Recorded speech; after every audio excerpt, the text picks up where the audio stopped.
An dochtú COVID-19, ólas faoi ghlantachain go scoileanna. De réir multi-atribhacha COVID-19 le haid scoileanna agus áisina oideacha se a oscailt orna Herbert ag a lárán de fearra am chosan sláinte. Iliúnt orlíontach. Rivan iliúnt seo a dhéana, is riachtanach go métha hééis an iliúnt indochtatha a dhéana a tar fáil de gach ball fórna. Tá de chospóra go madúil seo sonraí breise a chur ar fáil faoi riachtan is glantachain agus sláintechas a bhfuiltar de gach scoil. Clár ábhir. Achhainní breise de gach scoil. Sláintechas na timpeallachta. Cad is cóir a bhreanú rivan scoil a oscailt. Con is glanna, gnághlanna agus héiscás COVID-19. Leithris. Skedalach lantachan timpeallachta. Glanna nó dígalrú héiscás áirasta nó dearbatha de COVID-19. Banistú risca sa cháscamín unátuáin. Úsáid chomónta trealamh sa scoil agus glantachan. Glanna trealamh a úsáid an daltaí a bhfuil sanríochtanas idircha seacab. Achhainní breise do scoileanna. Tá san áirimh sa tróchlár chun fila ar scoil, muoinú breise ar bháin per capita chun taú le gnás na glantachan na scoileanna.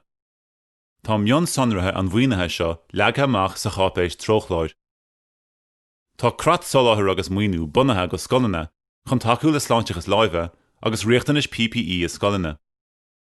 Gach ile PPE, dáleor dígalrán láimhe, leacht dígalra láimhe, sopa láimhe, tuaile pápéir indiú scartha, ceirtín, lámhíní, másc aige, clúdach aige, naprún agus glantach atá ar fáil tríd a grat, tá siad ag teach leis a gáirle faoin sláinte feiblí.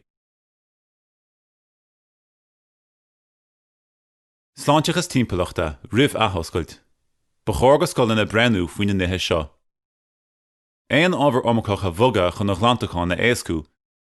Cé gur táchtach go mbeidh ábhar i dtacha súil, post ar bhaile, agus taspántas anlíonna an chun timpeallach sprágúil fódanna a chruthú. Cúil a chur ar na riachtanas go mbeadh daltaíú nó múntóirí a daagháil isiciúil le rudaí nó díirse.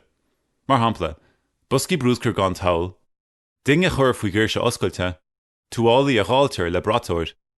Brenú a bheith hí stáisiún oibre a hana ar na buail chéanna fórna, nó an grúpa chéanna páistí, seachas spás commónta bheith han. Bartú chun an éireáil a dheasú a siomrí range, gan mí chompóir de chur ar ghuine, mar hampla, díirse agus fuinneoga a chuineáil ar oscailt más féidir chun an éireáil nádúrtha a bhéadú agus teagháil le mórleáin na sa riile a laidú. A chin tú go bhfuil bail maith ar na bhorganamh, rudaí a chur na gceart más gá. Legionella. Nuair nóir úsáideach isce le tamil, bíonn isce ina luas na pupaí. Déitach bactéir dhíbhálacha, Legionella san áirimh, fásas sin. Tá tuile cóirle faoi ghailear na léigiúnach a chosc hééis an fandéim COVID-19 agus siomh seo. Sláintechas timpeallachta, chun is glanna. Ban úsáid as glantach ilchospóireach agus isce te, ceirtach agus mapaí atá glan, agus gníomh fisiciúil na cuimilte nó sciúrtha. Srollaigh agus tromaigh a díag. Ní arúnach a generálta úsáid a bhaint as díátáin agus moltar é mar sin hain sa chás go bhfuil bail níos airde an ar a tras in tú, mar hampla, nuair a bhí duine tí ar scoil, nó má chuir den éigen fuil nó sreabhán corp eile. Is féidir díátáin a bheith contúirteach, úsáid iad go cuaireamach agus clítear le tráir a déantára. Ní mór dromchlí agus rudaí a glanna sud a gcuirtear díátáin orthab. Cuireann an salach ar ceall ar éifeacht a bhunús na níátáin. Tá na rabhainn na glantacháin go scoileanna leagtha amach sa tabla híos marólas. Ghlacaigh í cúpla nóméid le léad trí na sonraí seo.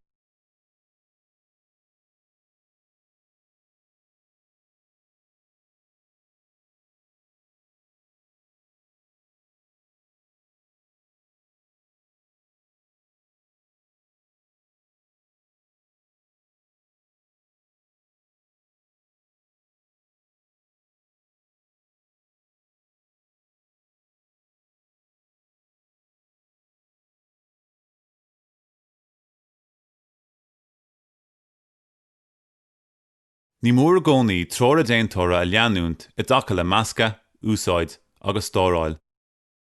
Airg an tuisce nuair a bhíonn cuma hálach air, hééis leithreas a chlána nó hééis ciste na chlána. Glán na rudaí nó dromchlaí is lúsálacha ar dús, mar hampla, an cunta ribh an urlár nó an dúirtal ribh an leithreas. Glán dromchlaí ard ar dús agus an sin dromchlaí ísle. Ba chóir ceirteacha agus trealamh difriúla data mar is cuí a úsáid don chiisten go hiomraí ranga agus go leithris. Ceirteacha inniu scara nó in athúsáide. Is cóir ceirteacha inniu scara a dúsgart in near a gach lé.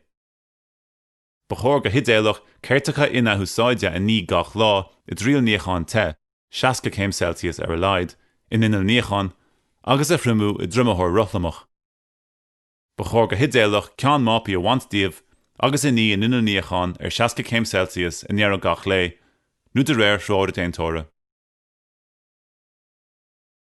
Sa chás nach bhfuil inal níochan sa scoil, ba chóir héis na húsáide ceirteacha agus mapaí a ghlánna go thomláin le héisce te agus glantach agus an sin I de dhígalrú le beagán túrthóir atí, a shrothlú agus a bhramú san éir.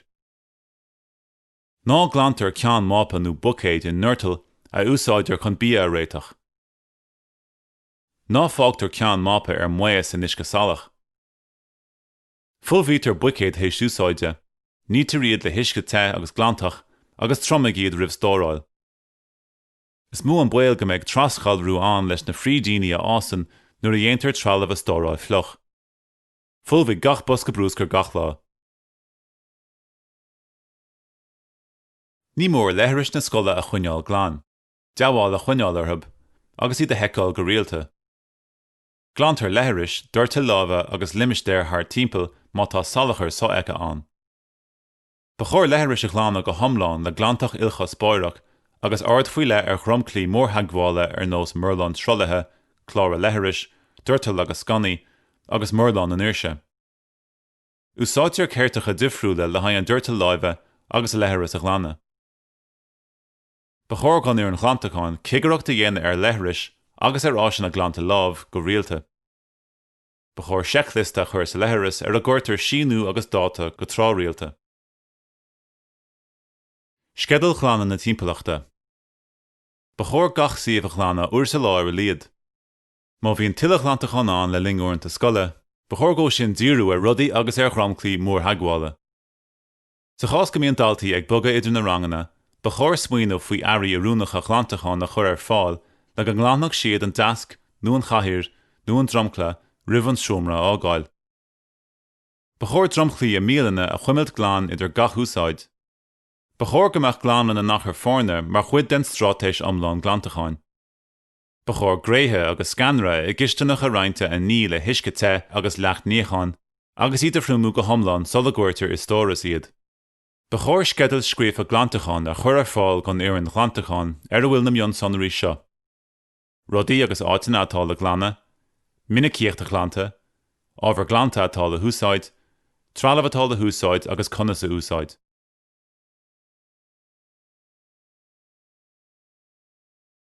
Siomraí a chlána nó a dhígalrú mar a rá páiste nó ballfárne le cás áirista nó dearbatha COVID-19. Ba chóir a siomra a chlána cho lua agus is féidir.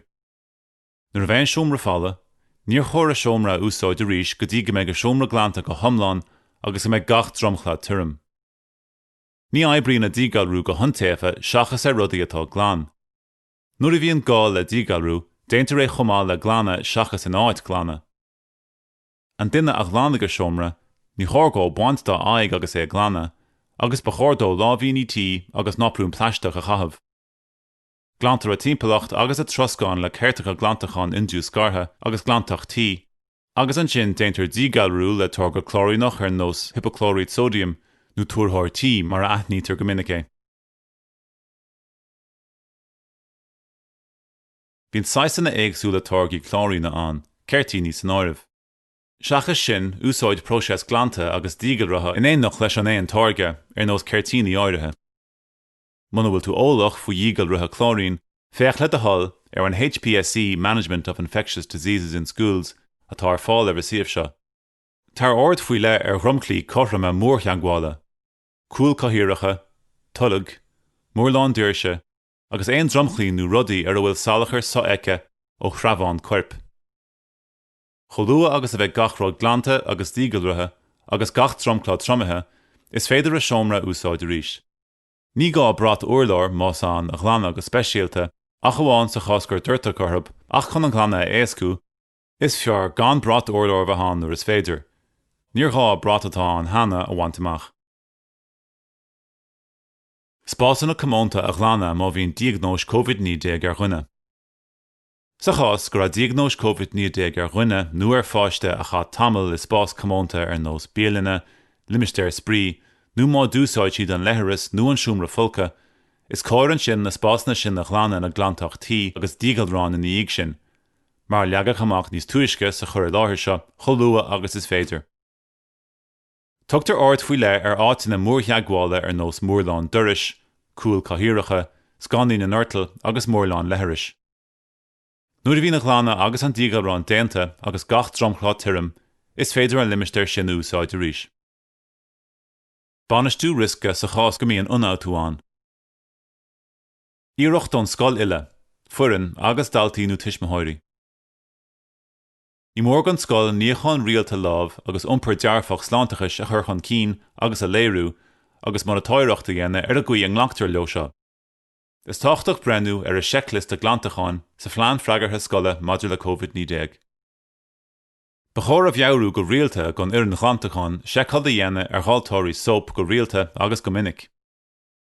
Cuairim speisialta dhéana den ghlana ar aon dúirteach dígalrán ar agla go diteach duine. Sa chás gur féidir an cumátán sópa ealaíonna, ba chóir an cumátán agus an pumpa olbhú a ghlana agus a phromú go thomláin roimh ealaíonna.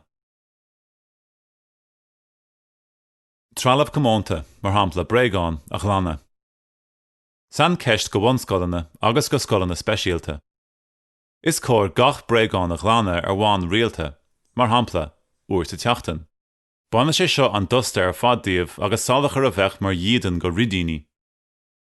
Éon bhréagáin ar bhfuil salachar so aice nó atá trúlathe le fuil nó sreabháin corp, ba chóir a bhaint láithreach agus a chur á ghlana nó á dúsgart. Ba chóir bréagáin agus trealamh atá glan a stáiráil a gomátán glan nó a ggófra glan, ba chóir tróir glantacháin an déantáire a leanú do gcónaí. Gnás glantacháin do bhréagáin. Ní gan bréagáin le huisce te agus sópa an, agus bíag scuabát le gach ile chuide a ghlana. Siúlaigh an bréagáin le huisce glan agus tromigh an bréagáin go thomláin. B'éidir go bhéad fhí bréagáin den phleisteach crua a ghlana sa bhíos nítóir. Éon bhréagáin nach féidir a thuma in uisce ar bréagáin leictrónacha nó bheith nula iad, ba chóir iad a ghlana le céirt thais agus iad a phromú. I gás in áirithe is féidir gur cháid trealamh nó bréagáin na dígalrú hééis an glanta, mar shampla, bréagáin nó trealamh a chuir dalta ina méal, bréagáin nó trealamh atá salathe le fuil nó sreabháin corp, nó bréagáin in úsáid átar aithníoch cás COVID-19. Sa chás gur gáin dígalrú, ba chóir dígalrán na scaoileann chláirín na úsáid, sa chuige meach ceann 1000 ppm de chláirín ar fáilán, ba chóir an sin an rud a frothú agus a phromú go thomláin. Airí leictrónacha, uirlisí ceol, leabhar, trealamh spórt agus a rille a ghlana. Ba chóir gach gléas a bhíonn á roinnt ar nós tabléad, scádáin towel agus méarchlár a ghlana idir gach úsáid. Leantar tróir a déantóra de gach táirge glantacháin agus dígalrathe a úsáidir ar gléas leictrónach.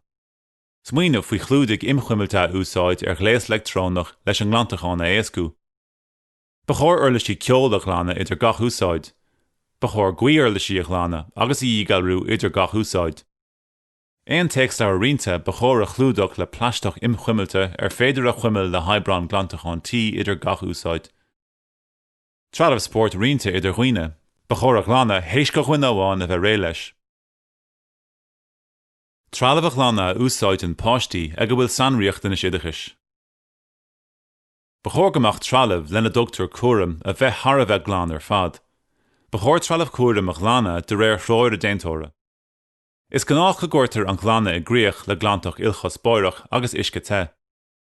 Trealamh a úsáidtear le páistí difriúla caithfear a ghlana agus más gá ba chóir a dígalrú láithreach hééis a úsáidte ag páiste eile, mar shampla áis na leithris.